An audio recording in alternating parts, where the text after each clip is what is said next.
एक साधु वर्षा के जल में प्रेम और मस्ती से भरा चला जा रहा था कि साधु ने एक मिठाई की दुकान को देखा जहां एक कढ़ाई में गरम दूध उबला जा रहा था।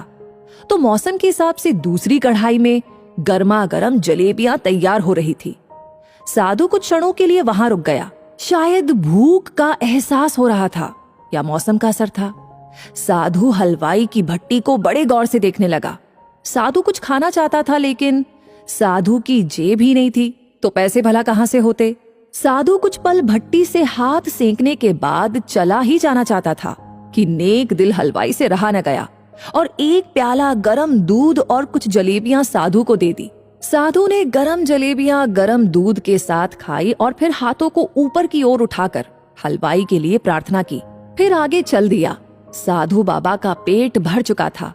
दुनिया के दुखों से बेपरवाह फिर एक नए जोश से बारिश के गंदे पानी के छींटे उड़ाता चला जा रहा था।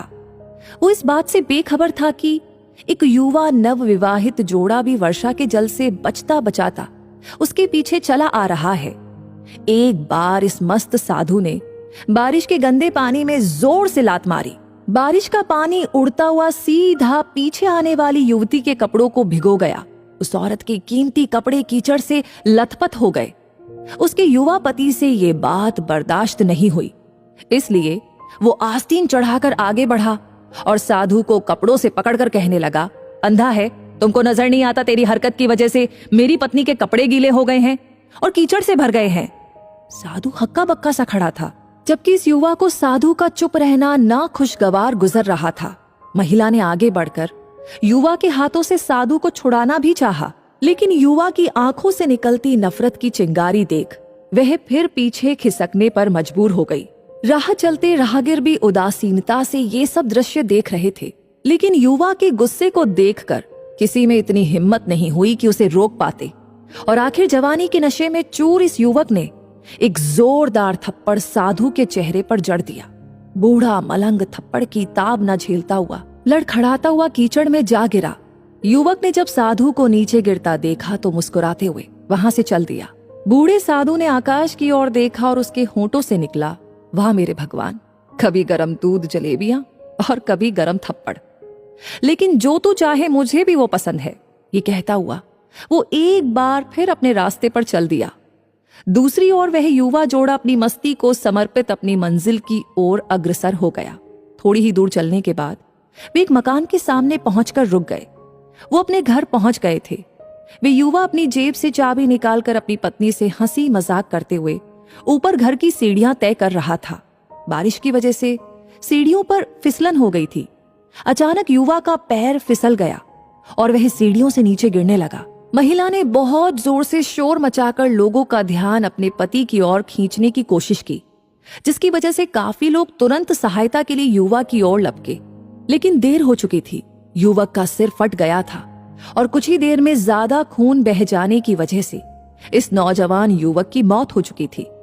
कुछ लोगों ने दूर से आते साधु बाबा को देखा तो आपस में कानाफूसी होने लगी कि निश्चित रूप से इस साधु बाबा ने थप्पड़ खाकर युवक को श्राप दिया है, अन्यथा ऐसे नौजवान युवक का केवल सीढ़ियों से गिरकर मर जाना बड़े अचंभे की बात लगती है। कुछ मनचले युवकों ने ये बात सुनकर साधु बाबा को घेर लिया। एक युवक कहने लगा, कैसे भगवान के भक्त हैं आप, जो केवल एक थप्पड़ की वजह से उसे श्राप दे बैठे। भगवान के भक्त में रोष और गुस्सा हरगिज नहीं होता। आप तो जरा सी असुविधा पर भी धैर्य न कर सके। साधु बाबा कहने लगा, भगवान की कसम, मैंने इस युवक को श्राप नहीं दिया। अगर आपने श्राप नहीं दिया तो ऐसा नौजवान युवा सीढ़ियों से गिरकर कैसे मर गया। तब साधु बाबा ने दर्शकों से एक अनोखा सवाल किया कि आप में से कोई इस सब घटना का चश्मदीद गवाह मौजूद है। एक युवक ने आगे बढ़कर कहा, हाँ, मैं इस सब घटना का चश्मदीद गवाह हूं। साधु ने अगला सवाल किया, मेरे कदमों से जो कीचड़ उछला था, क्या उसने युवा के कपड़ों को दागी किया था। युवा बोला, नहीं, लेकिन महिला के कपड़े जरूर से खराब हुए थे। मलंग ने युवक की बाहों को थामते हुए पूछा, फिर युवक ने मुझे क्यों मारा। युवा कहने लगा, क्योंकि वो युवा इस महिला का प्रेमी था और ये बर्दाश्त नहीं कर सका कि कोई उसके प्रेमी के कपड़ों को गंदा करे, इसलिए उस युवक ने आपको मारा। युवा की बात सुनकर साधु बाबा ने एक जोरदार ठहाका बुलंद किया और ये कहता हुआ वहां से विदा हो गया।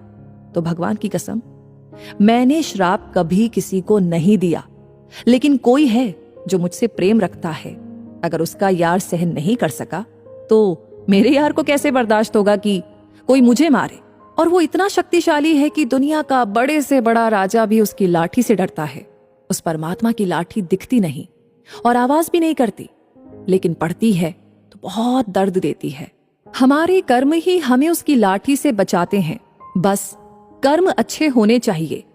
तो सदैव खुश रहिए, जो भी आपके पास है पर्याप्त है।